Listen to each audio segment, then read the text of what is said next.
Before we jump in, a warning that we are an explicit book podcast. Yes, that means swearing, shitty jokes, and a whole lot of dark humour that some may take offence to. Please check your trigger warnings on all of the books we cover. You've been warned. The episode starts in 3, 2, 1.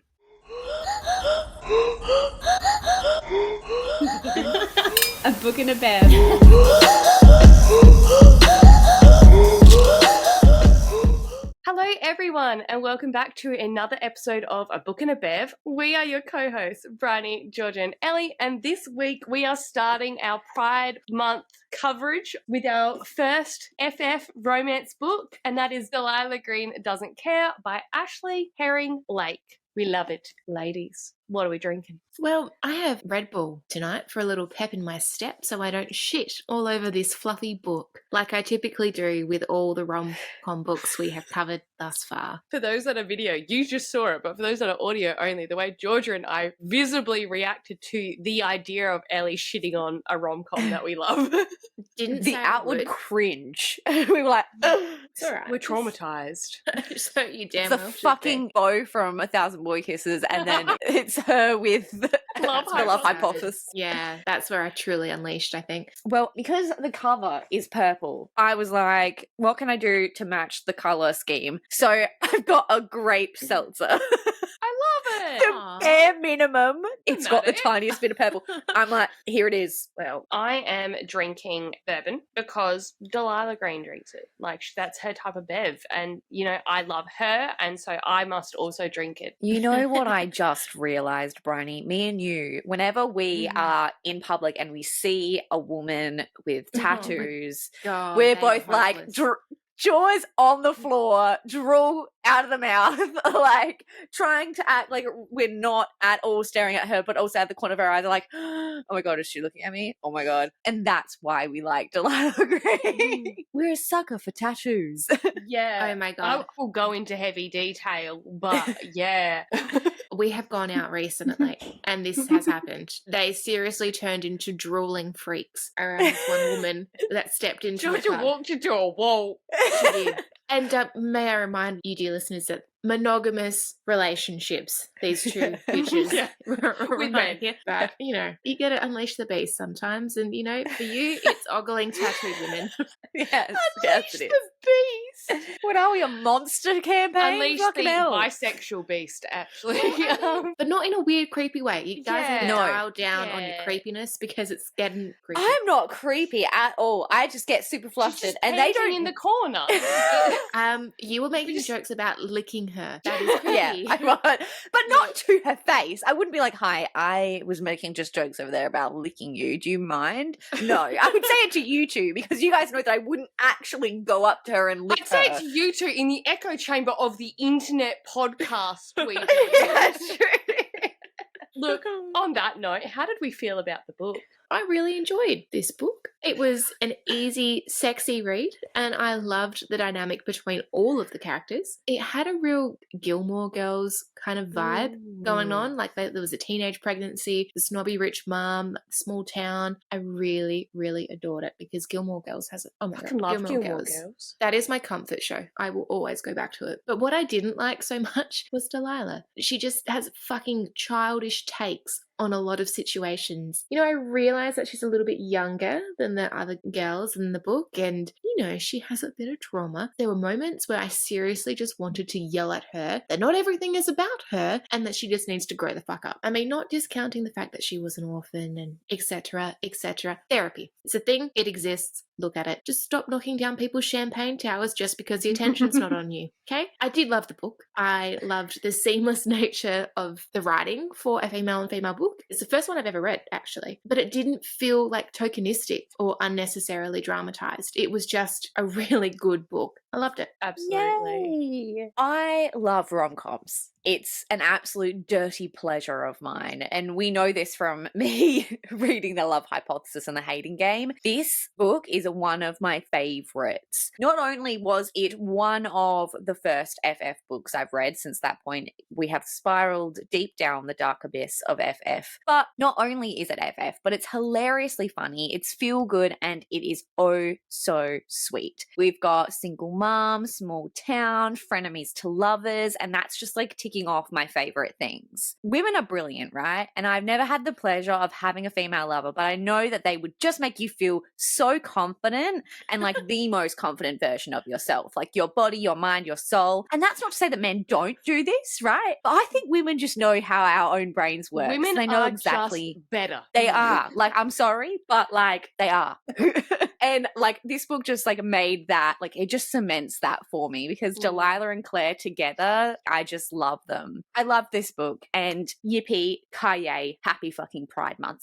I loved seeing this dynamic in an FF romance, and it feels almost dumb to say that, but when you have read like similar arcs with so many heterosexual couples, it's refreshing to see that story like within the FF context. This is my first time reading a strictly FF book, and I loved it. Let me just preface this. Like, we've spoken before about characters that not only do you want to be or you want to be with, and this is one of the few characters that I want both.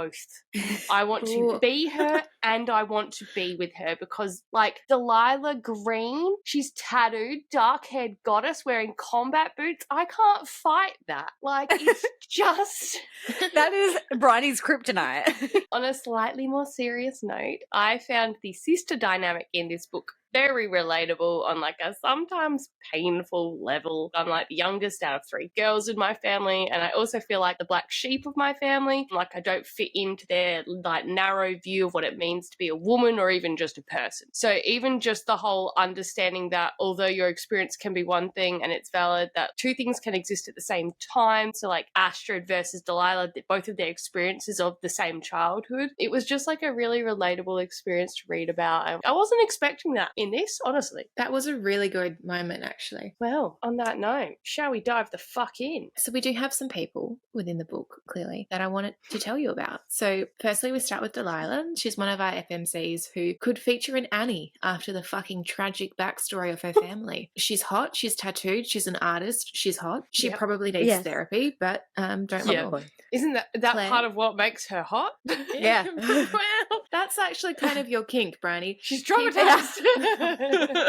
Then we have Claire, who's our other FMC, who has a pre-teen daughter. She owns a little bookshop. She's fairly anxious, but also sweet as pie, and giant tits. Giant tits. Giant tits. Then there's Astrid, who's the sister of Delilah with a permanent stick up her ass. Unsure of what she wants out of life, could also do with some therapy. So.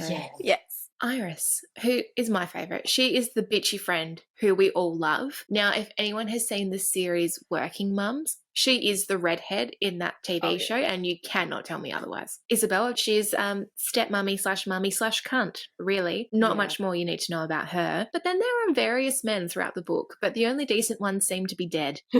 Josh gets an honourable mention for his turn at the end of the book, but otherwise these boys out there be creating daddy issues for us all, which is fantastic. There's a lot of men in this book that give the reason of why you would not choose men if it was a choice. Pretty much. Yeah. Okay, we shall begin with chapter 1. We start by meeting Delilah, who was woken up next to a random woman whose name starts with the letter L. Oh my God, Lana Myers. Sorry. The crossover we didn't know we needed. Gasp! Oh, well, yeah, my brain just went off and my brain was just like, oh, okay. Oh, gosh. Anyway, she doesn't really know, and, well, she doesn't really care who this woman is. Delilah gets a call from her estranged sister, Astrid, also known as Ass, which it's funnier if you've got an American accent. When you've got an Australian accent, it doesn't really come off as well. Yeah. Because we say arse, like we're in the arse. So you'd have to like to say no. No. Cleo. No, Cleo. Yeah. Sorry. It's good.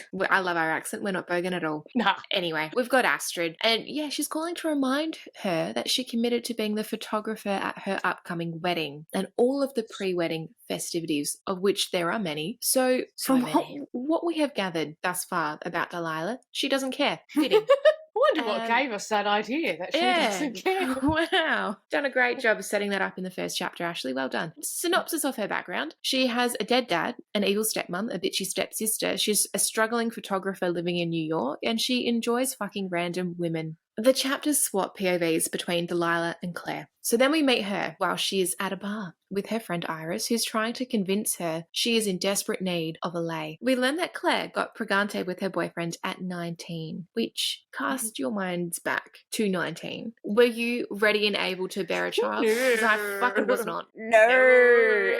But anyway, now she has a preteen daughter, so that's fun. He seems like a real stand-up guy, her baby daddy, who likes to swoop in, spend time with their daughter long enough for her to become attached, and then leave. So Nice. well done, Josh. Doesn't help that Claire also fucks him on the odd occasion, so it just seems like she's got a lot going on. I feel like Josh is the embodiment of he's a dick, but what a dick he has. Yeah. Like for Claire? Mm-hmm. Yeah. Not for us, but for Claire. Yeah. I don't support her choices, but I understand them. Yeah. So Iris sounds like the type of friend we all need and is encouraging her girl to venture out and get a good old fucking to help her anxiety, which, Nice. yes, hats off to you, Iris, doing the Lord's work. Yes. Which is when Claire looks up from where she's sitting to see a tattooed girl with mysterious vibes walk into the bar. Georgia's on her hands and knees crawling.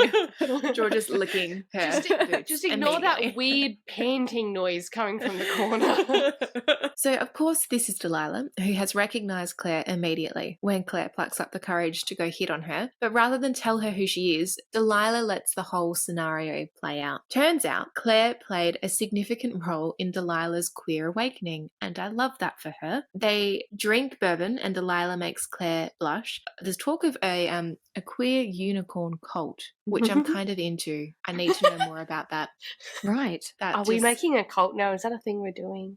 Yes. Okay, cool. Say less. I've always wanted to be a cult leader. You'd be a great cult leader, Ellie. I love cults. Well, they end up getting rudely interrupted by Astrid. Claire tells Delilah Astrid's a little heightened because she's getting married in 2 weeks to a total douche canoe. The gang then reunites when Astrid recognises her and Claire realises that she's been hitting on what is known as the ghoul of wisteria. I mean, that does sound like something a bitchy teenager made up. So Yeah. good on her. Claire decides to check in on her baby daddy, who is conveniently babysitting his child. Good thing she did, because the dickwad had left the oven on, let the tween stay up far too late, and is conveniently trying to half-ass parent. Again, Josh, just outstanding effort. Hats off to you. Now, anyone who has ever met a preteen girl knows that they are absolute raging bitches. I am fucking terrified for my future. I have a You new should be. 2-year-old. I don't know how else to tell you, because Rose is already a lot. She's The just- attitude, Yeah. the sass. Mhm. Like, she Rose says is to going me- to absolutely destroy you. There's no other my way to God. put it.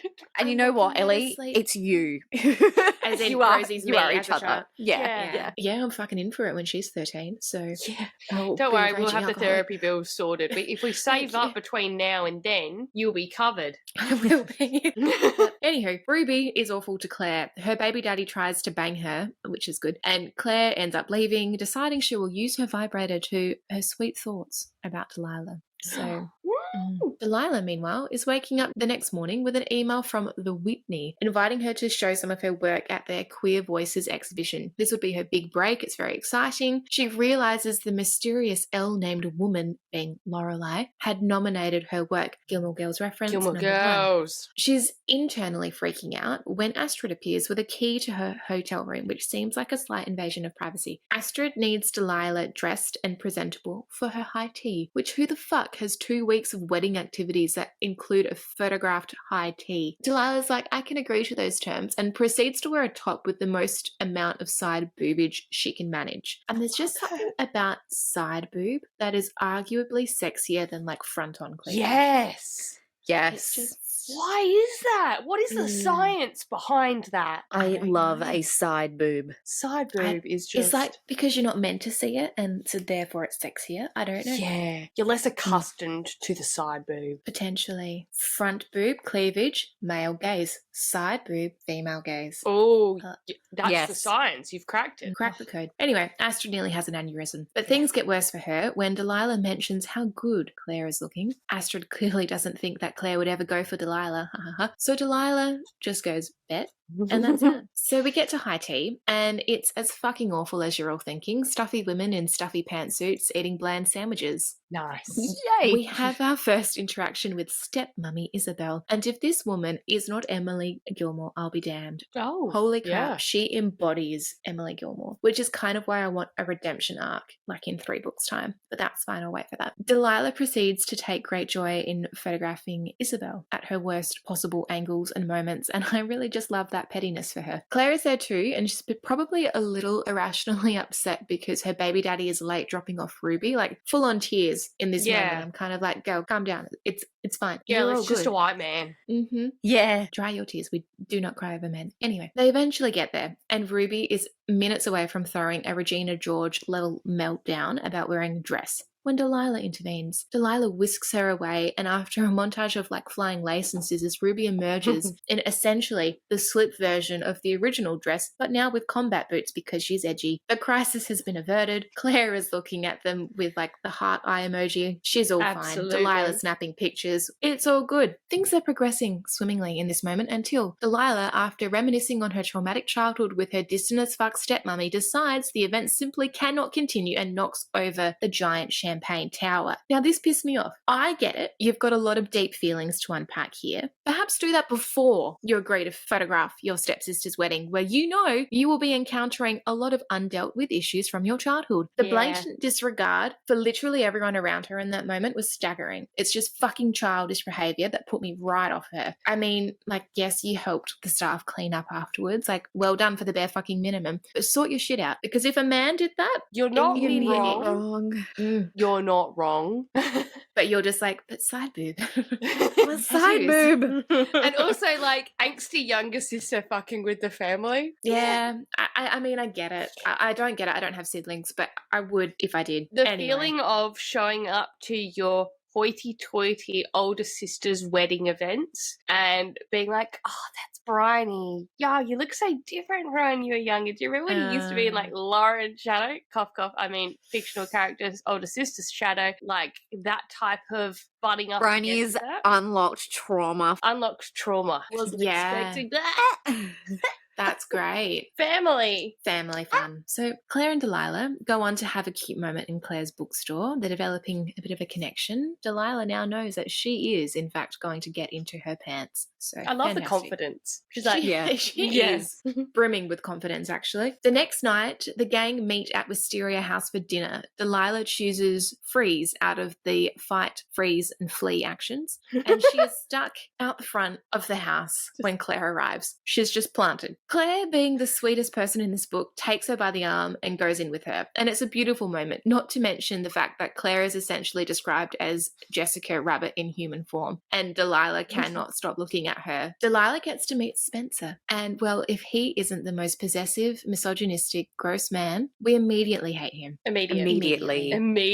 He calls Astrid a good girl, and not in that way. Not in the good way. But Delilah puts him in his place, so she's now redeeming herself in my book, so we're moving up. The rest of the night is somewhat uneventful until Spencer announces his plans to impregnate Astrid immediately with male sperm and move to Seattle. Not sure if he knows the way it works genetically. You can't pre-design the gender of your child. Even if you do, they might not be that gender when they are old enough to work that out for themselves. Spencer, you fuckwad. Anyway, this is all news to everyone else and very concerning to her friends. They all go out for a stroll around the grounds when Delilah decides she has seen enough of Spencer and yeets him off the deck into the river. Beautiful. She pretended she was tipsy and falling and like shoved him off the edge. Hey Claire, can you just hold my expensive camera for a minute? Oh, and my drink, thank you. Just hold. Yep, thank you. And then just. I love you. Fantastic. Claire and Iris, especially Iris, agree that she is now a queen. They're on board from that moment. But then the next wedding adventure begins, and it is an overnight stay at a spa. And here we kind of get a one-bed trope. Accidentally. Astrid forgot to book Delilah a room, so Claire very quickly took one for the team and offered her bed. She's like, yeah, no, that's fine. She can sleep with me. That's fine. Absolutely, it's fine. It's so fine. It's so fine. Don't ask questions. I love it so much. Things get immediately tense, though, when Delilah starts, like, flirtily teasing with her. They've gone into separate rooms, and they're trying to get undressed for a massage, and Delilah just, like, strips off and put a bathrobe on. She's like, I'm not going to wear any underwear. And Claire's like, Oh my God. She's like picturing her naked. She's like, I have to put clothing on every part of my body because I'm about to combust. It's amazing. We're not sure what sort of turn they're going to take when Iris comes in because she needs to conspire with the girl gang to fuck off Spencer. And we love it. 3 cheers for the girl gang. Oh, Not oh, literally. shit. It's okay. Okay. I don't know that I have it in me. So Delilah is trying to think of what her plan is, right? She also refers to Spencer as a human germ, which I really enjoy that. So Yeah. she wasn't going to help, but she cracks like an egg under Claire's doe eyes. And she's like, fine, I will assist you guys in this destructive plan of yours. Say less. I love it. We get a snapshot into Delilah's old relationship with Jax. So the quote that we get from this little flashback is, you actually thought you were going to get married? Are you fucking insane? Oh. So Jax basically said this as another woman was in Delilah's bed. So we hate Jax. We hate hate Jax. Also, side note, Jax is also Jax Taylor from Vanderpump Rules. God. Vanderpump Rules. Here it is again. So the girls go on like their massage day and go out for dinner afterwards. Delilah and Claire have another little moment and Delilah starts trying to fish for a way to get Astrid talking about Spencer because she thinks if this happens, Astrid will basically convince herself of how shit Spencer is. But they know because the type of person that Astrid is, she's not going to listen to anyone but her own mind, basically. Not triggering at all. So we learn that no one knows the story of how Spencer actually proposed. And when the girls push, Astrid shuts down and goes back to her own room. But it doesn't stop the rest of the girls from enjoying their dinner together. And Delilah realizes that they're all chatting and like laughing as if they're quite good friends. And she's like, oh, this is actually quite fucking nice. You know? Yeah. So Josh continues to grate on my fucking nerves by being an idiot man-child. Delilah and Claire talk while sharing their room. Delilah's like crazy curly locks take on a mind of their own and she needs to borrow one of Claire's hair ties. When she goes to Claire's suitcase, she finds Claire's bright pink California Dreaming Malibu Minx vibrator. Why is there so many locations in the name of Oh, California girls. But then Malibu. Is Malibu in California? America, I don't know. America. But anyway, Claire is shook by this, but Delilah has like the same one and she loves it. So she's like, yeah, I've got this one. Sick toy. Delilah is trying not to freak out over like the a million bees she's feeling in her stomach. We know that she's falling for Claire. Like their banter, it just, you know, it all lines up. But we get this moment, a king mattress, it was like an ocean, but still Claire was right there. And Delilah suddenly forgot how to make her limbs get into a bed like a normal person. She slid her knee in first, but then realized she'd be sitting on her legs, so she kicked her foot out from underneath her, which made her very nearly topple over on one elbow since her camera was still in her other hand. And like, I love this part of every rom-com where like the person is so flustered over how much they're enjoying the other person's company that they're like, oh fucking shit, like, and they just forget how to do normal human functions. Like, I love that. I love it. You love that because you are that. George is like licking that person again, like walks into a wall. So they discuss Delilah's photography and how she started, how she met Jax, her ex, and found her cheating in her bed with Jax's ex. Big yikes. Oh. We also learn how Jax was the maid of honor at a wedding that she did some photography at, and the fucking irony of that. Because here we are, back again. Delilah tells her that she came back to Bright Falls trying to find some inspiration and ended up seeing Claire ages ago, knee deep in the river, screaming, like fully clothed. And she ended up taking photos of her and told Claire that like she was basically the inspiration that Delilah was searching for when she came back, which literal tears. I'm a little bit creeped out, but Look, I loved it. I'm not in tears. I'm like, yay! And George is sobbing in the corner, not just panting at this stage. Not yet. Ellie's like, that's also stalking, but carry on. No, but she was there first. Claire came out wandering in, knee-deep water, starts screaming. Delilah's like, all right. Look it up. I'll just start capturing the moment for us all. Well, she's already photographing Everything's... Me and Ellie are in a fight now. I feel Oh like my I'm watching my God. parents fight and I don't like it and I feel uncomfortable. Anyway, so Claire is silent when she finds this out. She's probably like Ellie, like, creepy. But then we get this moment. When she opened her eyes again, Claire was inches away, gaze searching her own, fingertips soft on Delilah's neck. Delilah realized she was waiting for permission, waiting for Delilah to say she wanted this too. She forced her head to move, offering a single nod before she bridged the space between them and touched Claire's mouth with her own. She kissed her, soft and slow, her mouth closing around Claire's bottom lip. I die. Imagine if she wasn't asking for permission, if she was actually just like getting rid of a bug or something, and Delilah's like, It's like, no, oh gosh, Claire's sorry, like, this just landed on your face. She's actually getting ready to strangle her because she's realized how creepy it is that she was taking photos of her at the last. She's like, if it were a man, just keep that in your head. If it were a man No, taking I will photos not. of a woman in a lake, Delilah is not a man though. She she's is a not woman. a man. Look, Tattooed woman, it's different. I am not going to be one of those people who is like, yeah, but if a man did that, then they would. I'm not going to turn into those people because I hate those people. I've self-reflected and I'm silencing myself. Carry on. Look, Oh, arguably, Georgia dear. and I, we're not growing up. We're not doing the growth. We're still just being little sweat gremlins in the corner. Yeah. Gremlins. Anyway, they dry hump and there's nipple touching, but just before anything can truly happen, you get a bang, bang, bang on the door. It's Astrid. But that's not ideal in that moment. No. Your nipple touching and here's your sister. Yeah, Oh, gosh. yes, nipples in the wind. Claire obviously freaks out. And Delilah's like, dude, it's fine, don't worry about it. But Claire's like, no, we cannot tell her. And Delilah gets like a little bit taken aback in this moment. She's like, oh, yeah, okay, like whatever. And then Claire sees Delilah's brain going through the, oh shit, okay, yeah, I'm gonna be the secret. And Claire like tries to explain herself, but then Astrid just pounds on the door again like a fucking maniac. But anyway, apparently there's a room available for Delilah now. So Delilah's like, all right, cool, no worries. And Delilah's still feeling a little bit sensitive about like feeling like Claire didn't want what just happened to happen, so she leaves. Astrid and Delilah have some like sisterly moments, and Claire and Delilah have some flirty moments between like all of these different wedding events. They end up getting home after going through all of these different events, and Josh, good old Josh, decides that he wants to take Ruby camping. Oh, So Josh. Claire is obviously stressed because she's like, bears, you know, death. But Ruby's pissed because Claire won't say yes. Iris comes up with a plan to make them all go camping, being like Claire, Iris, Delilah, Astrid. It's basically going to be like another plan to get Astrid to see that she's making a mistake by marrying Spencer. Claire uses the excuse that she can't be left alone with Josh over the phone to Astrid, and this makes Delilah, when she hears it, super fucking jealous. She's like, oh, fuck, I don't like that. This, I don't enjoy this.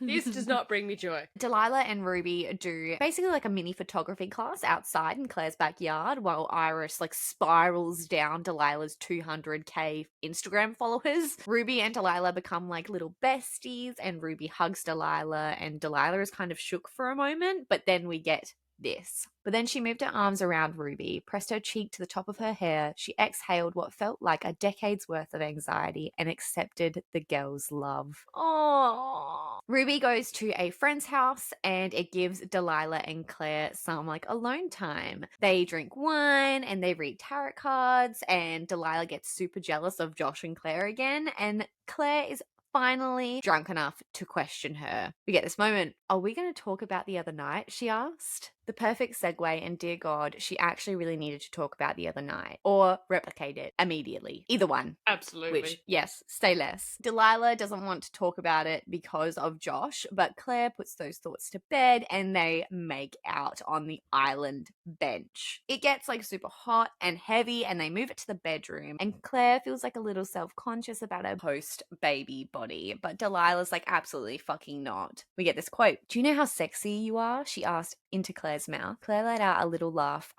Well, Delilah's tongue blazed a hot path to her neck. Very, very fucking sexy. And it only gets better from here because then we get Claire saying, God, Delilah, please. And Delilah says, please what? Tell me what you want. And Claire says, fuck me, please, fuck me with your mouth. Gasp. Giant gay gasp. We follow all of that up with another quote because I can't fucking stop myself, which is Delilah's hand closed around Claire's wrist between them, removing her hand and holding it to her chest before, dear God, she opened her mouth and licked Claire's fingers clean. The feel of Delilah's tongue, the way her eyes closed as if in bliss, almost had Claire ready to go again. And Delilah Green could fucking destroy me. Where's that hanky? Because I'm dripping. Wow. Sweat gremlins represent. Yeah. So Delilah and Claire fuck for the night until it's like just after midnight, and then Claire's phone rings on the nightstand. It's Ruby and she is coming home because she's had a fight with her friend. Claire gets Delilah to stay in the bedroom and Delilah feels like a little self-conscious again, like she's something to be hidden. Claire ends up coming back in once Ruby's in her bedroom and tries to convince her otherwise, and Claire begins to understand why Delilah felt so left out as a kid. But skip past the trauma because now they're going camping. And surprise, surprise, Astrid brings Spencer. Ugh. Josh is pissy because he wanted it to be a trip with him and his daughter, but now Claire's basically brought the whole fucking circus with her. And he says that he doesn't think that he'll ever be good enough, which, well, fucking prove yourself, you cocksucker. Yeah, step Exactly up right, Josh. to the streets. It's a dance battle. He's like, Step up, literally my next words, and suck it up, Josh. If you didn't fuck up, we wouldn't be here, you daft fucking cunt. Oh my God. But Claire and Delilah have like a moment behind the tents, and Claire wants to see the photo that Delilah took of Claire screaming in the river because, you know, Ooh. she's like, I want to see the moment that the stalking began. Oh, right. Claire is thinking, oh my God, I came on too strong, and how she wants this to be anything but casual. This is while they're camping, obviously. They're outdoors, I can't relate. Astrid, Spencer, Iris, and Claire go on a hike, but Delilah does not join them. And that immediately gets Claire in her own head about everything. She makes this like excuse and goes back to the campsite where Delilah doesn't fall for her bullshit excuses and follows her into her tent. Claire's having a little bit of a mentee bee, and Delilah comforts her. And by that, I mean she licks Claire's collarbone and then gives her a quick finger blast for morale. Nice. Morale. Wow, I wish someone would do that to me more often. Jesus. I need a I'm having a bad finger day. blast for Just- morale every day. Jesus They God. head to the springs to check on Ruby and Josh, but on the way they reminisce about the iconic film The Parent Trap and decide that operation, which by the way, Iris has named the operation of getting Spencer the fuck out of here, is Operation Shit Boot, because he has a shit and a boot. And then throughout the book, Iris just adds on different elements of clothing to the shit boot scenario. It's fantastic. I love Iris. But they basically decide that Operation Shit Boot should have some added spice, literally. So later on, Delilah and Ruby bond over photography again, but the wedding crew appear looking like fucked as all hell because Spencer, like most white men, decided he was too much of an alpha male to follow the specifically marked trails in the national park, and instead he was Bear Grylls, so they got lost, which resulted in them almost encountering an actual bear. He storms off and Astrid follows him, but Iris gives the update on some of the absolutely heinous shit that came out of Spencer's mouth, e.g. body shaming Astrid, the fact that he invited himself to this camping trip, and then shaming Iris for her fertility choices. Oh. Biggest of icks. Ooh, no. That night, around dinner, Parent Trap 2.0 kicks in, and it turns out that Delilah and Claire dumped cayenne pepper all over Spencer's boxer briefs. Fantastic, that's what you get for wearing boxer briefs, you cunt. She hates boxer briefs. She does. I forgot about that. It's honestly hilarious. But anyways, that night, Delilah can't sleep and leaves the tent only to find like a drunk Astrid sitting by the fire. They actually have like an honest moment where Astrid reveals that her mother raised her with the mentality that she has to say yes to everything. Oh. Big oof. Before the moment can really like become something more, Astrid leaves, and the next morning Astrid and Spencer leave like first thing. Delilah sleeps the whole drive home, which is a problem for Claire because she just wants to talk to her and be around her. But Delilah is also finding it hard to be away from Claire in any capacity. She is not just horny for Claire, but also loves just being near her more than just the big tits. Yeah, she's more than just her tartars. Yeah. So they go on a date and they go roller skating. And it's so cute. When they go back to Claire's house, it's dark and rainy and they get wet in a whole different way. Ooh. Did we need to keep saying the word pretzel in sex scenes? I'm unsure. But anyways, did you guys notice that? Yeah, No. there were actually a few weird phrases of within the book pretzels. that commonly happened. One was like holding her stomach. They all just seemed to like hold their stomachs. I'm like, this is weird. Why are they all walking around like cowboys? It's just And then they're like, there's actually like a Western shootout. They're like, Delilah's just like sucking off everyone's fingers. It's weird. But yeah, they keep using the word pretzel, it's fine. Anyways, afterwards they cuddle in bed and Delilah admits that she has never had this type of relationship with anyone before. Claire is also having the same thoughts, but we don't have time because Ruby can't get a hold of Josh and it feels like he could be skipping town again. Fucking hell, Josh, we're just trying to bang. Claire and Iris show up to Astrid's house for one of the wedding preparations, only to find her screaming at Spencer in the driveway and throwing his clothes out. Turns out he was talking shit about her mother, her friends, her life, and he took a page out of the Ryle Kincaid handbook and bought a house without telling her. Big Thank fuck. yikes. Astrid seems to have finally decided to stick up for herself, and we get this gorgeous moment where, like, Claire and Iris are sitting in the car watching this. They're like, Isabel's going to kill her. Yeah, I think she just might. No reason for her to die alone, then. One for all, bitches.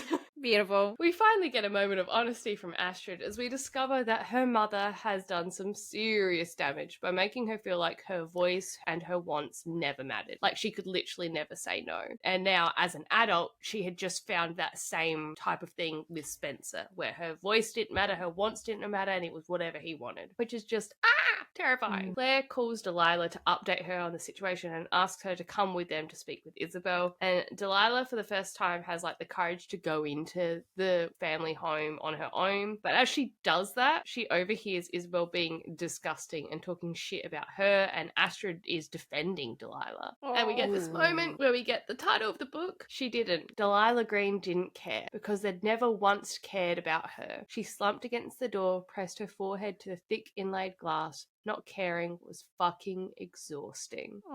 Which is also very true. She goes to their childhood bedrooms, which, like, hers has been turned into, like, a study type thing, guest bedroom, but Astrid's looks the exact same as when she was a child. And she ends up reading Astrid's childhood journals. It surprises her and shows her how much Astrid actually wanted to be a part of her life and tried, whereas, like, from Delilah's point of view, she thought she was never wanted. Claire finds Delilah obviously in a very emotional state as Delilah's like thinking over her own experience and what she's just read. And ultimately Claire asks if they can make it work as she doesn't want to just be casual with Delilah. And Delilah feels happiness and relief for what feels like the first time since her dad died. Oh, God. Too bad because Astrid walks in on them kissing. We get the argument between Delilah and Astrid from Claire's point of view as two sisters who both misunderstand each other, let out all of their past trauma on each other. Wow. It's so painful. And Astrid is hurting so much that she mentions the bet that Delilah had made jokingly at the beginning of the book. And then that hurts Claire as she questions if any of it was real. If all the times with Delilah was like an actions over words type of gal meant that it was actually a lie. Ultimately, Delilah walks away again. It becomes evident that Josh has abandoned Claire and Ruby again, and Claire is just like scrambling to keep Ruby in one piece, help Astrid deal with the aftermath, and also with Delilah leaving. Astrid and Iris show up to her house and they talk. Astrid again has some beautiful honesty where she has reflected on why she acts the way she does, how difficult she can be for others, and her relationship with Delilah, which again was very healing for me on a personal level. That's fine. The girls hash it out again and begin to talk about how lovesick Claire is over Delilah. But before that can happen, Josh appears. Apparently, he'd sent a text, but it hadn't gone through, and he's only just realised he didn't have signal, and so he's on his way, and as he shows up all apologetic, Iris punches him in the nose. I fucking love it. I love it. Like, he's mid-walk through the door, and Iris is like, think the fuck not, sir. I love it. Yeah. She's an angel. Josh takes the broken nose remarkably well and basically reveals that he was doing some serious side character development to build a home and wants to be a family again, but not in, like, the sex type of way. He's like, we should probably stop banging, especially since you're in love with Delilah. I was not expecting that. I really thought the whole, like, twist there was going to be like, I want us to be a family again. Yeah. No, he was like, no, I saw that one interchange between you guys on a doorstep and I was like, yeah, she's good. He's like, I would like to one day be in love how you're in love. I just really like that growth for him. Like, that for me was just like, he's realizing we're not good together. We're a little bit fucking toxic. And we just are familiar. That's why we keep going back. And you seem happy. You seem really cool. And like, I like Delilah's sick. Let's go. And I hope that one day that I can be happy like you are. But in the meantime, my daughter's enough for me. And I'm like, yes, Josh.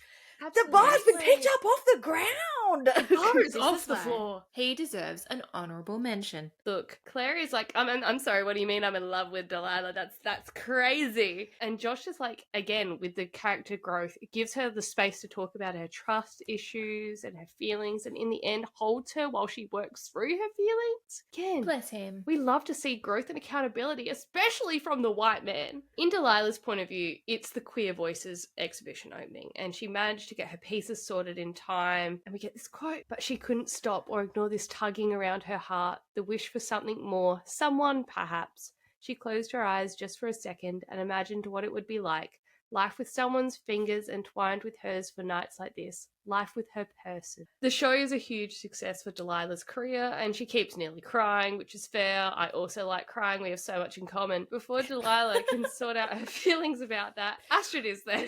Astrid and Delilah finally acknowledge that they were both young and didn't know how to handle the hurt they were feeling, and they finally start to bridge the gap between them, and again, very healing for me. Astrid ends up looking at the picture of Claire, which Delilah took when she was stalking her that time, and asks if she loves Claire. Love that that's now just in an I know. I was defending it for so hard, and then I was like, it's actually really fucking funny to think really of like funny. that. So Delilah is still really shit with her words, but Astrid sees through it and tells her to keep the picture of Claire, as someone may want to see it. Then we get like one of my favourite bits of the whole book, right? So Claire shows up to work one morning, still thinking about Delilah. You know, she's like, oh, the exhibition would have been recently. I wonder how she went. No, I can't reach out. You know, that type of thing. But she's still not convinced that it was real. But she opens the shop only to find a selection of high-quality photographs of her life printed and framed in the shop. And then in one of the cozy couch chairs is Delilah Green. Now, I don't have the words to describe all the ways that Delilah Green, sitting with her elbows resting on her knees while making a romantic declaration of love to Claire, made me feel. But it was some sort of way. wet. It was it's the gremlin. Wow, it's appeared again. Wet. That's what it did. Yeah, dripping. Delilah is there acknowledging her mistakes and confessing her love and showing that she is ready to put Claire first because she deserves it, and we love it. The quote we get is, my whole life, this is what I've wanted. A best friend, someone who gets me, who accepts me, someone who fights like hell to get me to see that they love me. Someone who lets me love them back. Someone who's so goddamn beautiful she makes my toes curl. Someone who calls me on my bullshit. Someone who makes me laugh. Someone who makes me look at her like this and looks at me the same way. Someone who's my home. Oh my god. Oh god. Someone I might just fucking kill me. Copy paste that into my wedding vows and just change the she to he. Moral of the story, we end the book with Claire letting Delilah back into her life, and we love it. And the final chapter of this book is 3 weeks later as the girls meet up for drinks and they cheers, quote unquote, to us. To their friendship.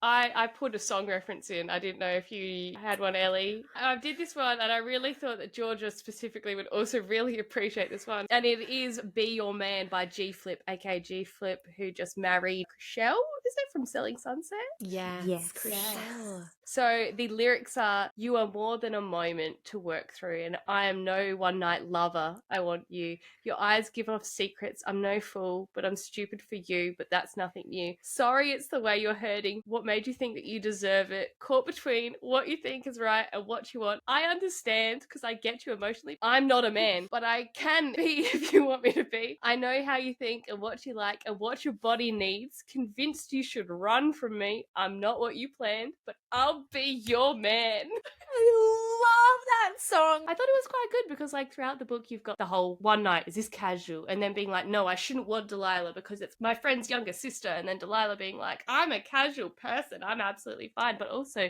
who hurt you, Claire? I can treat you right. Well, my first dalliance into the queer world was the Taylor Swift conspiracy theories about her and Diana and her and Carly Kloss. Okay. Oh, yeah. If you go on Reddit, you will find the songs. And there are so many songs that are just perfect. And I really like her song Wonderland for this book because it's essentially about how their romance is just something super special. So it didn't all seem new and exciting. I felt your arms twisting around me like a pretzel. I should have slept with one eye open at night. I mean, not that bit. We found Wonderland, you and I got lost in it and we pretended it could last forever. Yeah, and then it just repeats. But I love that song and I love the fact that there might be a deeper meaning to it and it's all secretly coded. I'm not really a fan of what Taylor Swift is doing at the moment with Matt Healy, but that's okay. That's neither here nor there and I'm fine with it and she will get over that eventually. In terms of fan art, there was one by Peaches.obviously, which is gorgeous. It's like this very kind of fluorescent, almost pastel coloured portrait of Delilah and Claire. And even though her hair is the wrong colour, it's fine. It's pretty. Then we've got by Laurennicoleart. We've got Delilah and Claire, obviously, with Claire having her gorgeous little glasses. Oh, that's my favourite. That is my absolute favourite. And then we've got by nkwiinter, and that's winter with 2 eyes. You've got Delilah with her black singlet for the side boob. Claire's in her purple. It's just gorgeous and I fucking love it. Well, I went onto the author's page because I just trust what the authors repost. I'm always like, they repost the best of the best, you know? There's this one that is by Sherlock_avocado. Unexpected. Oh, I like that. Okay. Well done, Sherlock. It's basically like their interpretation of Delilah Green. Delilah Green with like purple hair, tattoos, in her like combat boots, looking just scrumdiddlyumptious. And then the other one is called Beccapodos. Basically, it's like a drawing of, again, Delilah and Claire. And it's just really cute because it looks like casual, like those two like sitting on the couch. Claire said something funny, Delilah's grabbed her and then they're like laughing and you know, it's just I reckon it's so cute. that's my favourite one. I really like that. That's really cool. Well, that's it, guys, for Delilah Green Doesn't Care. We did, in fact, care about this book. Shocking twist of events. So next up on the podcast, we are covering not only LGBTQ+, but monster romance. Who is she? It is The Demon's Bargain by Katie Robert. We are very, very excited. This is one of my favourites. I love it.